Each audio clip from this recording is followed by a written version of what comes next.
大家好，大金空调，很多人知道，但是我保证有很多人不知道，特别是农村的，贫困户。这个贫困户要知道大金空调啊，就不是贫困户了，最少是村里的首富。为什么呢？你到有些小县城去看，几乎都看不到大金空调，因为大金空调是空调机里面比较高端的，价格也比较高的。那么县委书记到贫困户家里去，做了一个拜访，慰问贫困户。他的家具是不是红木的？首先我看不出来，但是有一点，他制作的方法是按红木11件套的那种客厅摆设做的。首先这是肯定的。第二，大金空调你说在贫困户家里能装上的话，那咱们中国还有贫困户吗？为什么这种造假在网上一而再再而三的出来？这种慰问就像捡垃圾的70岁的老人，你问他你幸福吗？在春节的期间还有个特大的笑话，就是在火车上问乘客，您买到回家的火车票了吗？这些自伤的问题啊，其实我们一看就知道自伤是绝对有问题的，但是屡屡在网上传播，这是所谓的正能量吗？如果谎言也变成了正能量的话，那这个世界就没有能量了。正能量是什么啊？指一个县委书记到一个贫困家里去，这个贫困家里的什么条件呢？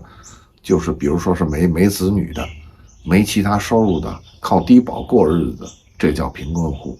您说家里装了大庆空调这个低保户，您说您这个形象是什么形象？就是一个说谎的形象。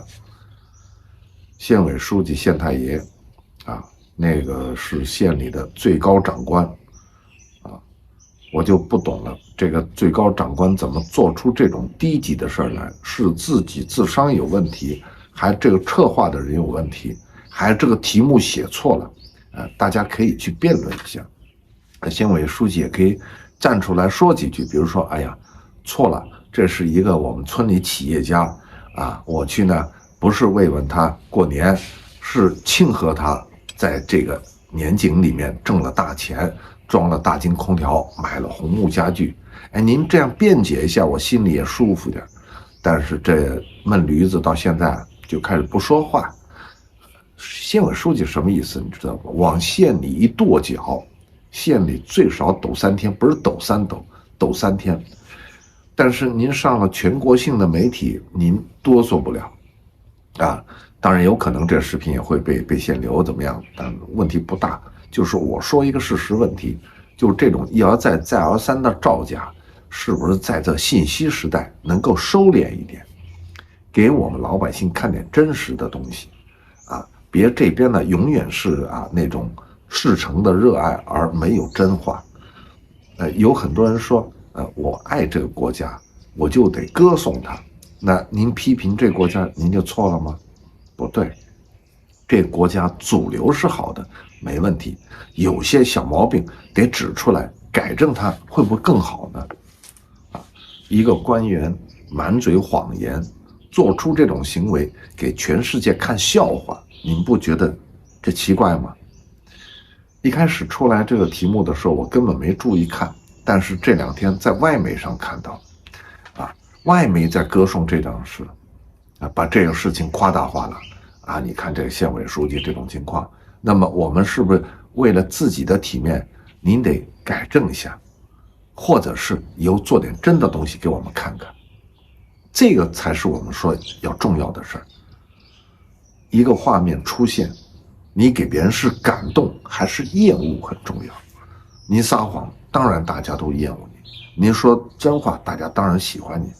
这个事儿咱们得看明白，不是针对一个书记的问题，不是针对一个县委书记的问题针对我们这些基层单位的宣传做到什么样了？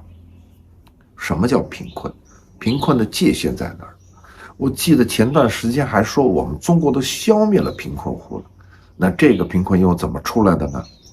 所以我们看前言不搭后语啊，这个照片不搭这个题材，这整个一个乱套的行为是否能纠正一下？咱们不给别人看笑话行吗？咱们有时候自己偷偷乐就行了啊。某个大 V 说了一句话，你就偷着乐吧，哎，您偷偷乐就行了，不要献丑，给外人看丑话，我们自己看就捂着嘴我都不说。国内媒体已经洋洋洒洒的说了3、4天了，我都没说。结果一说，国外媒体在说，这丢脸呐，丢到国外去了。咱能不能以后收敛一点，做事用脑子想，别用下半身想问题。太多人用下半身想问题，这就真没办法啊！现在这个网络速度那么快，专门有好事的把这些搬到国外媒体去，这脸啊可就丢大了。咱们收敛收敛啊，缓一缓，以后不吹那么大的牛，脚踏实地走一条真正的为老百姓富裕指点方向就行了啊！别在这大金空调下说我是慰问贫困家庭，丢人现眼。好，这期节目做到这儿，谢谢大家，再见。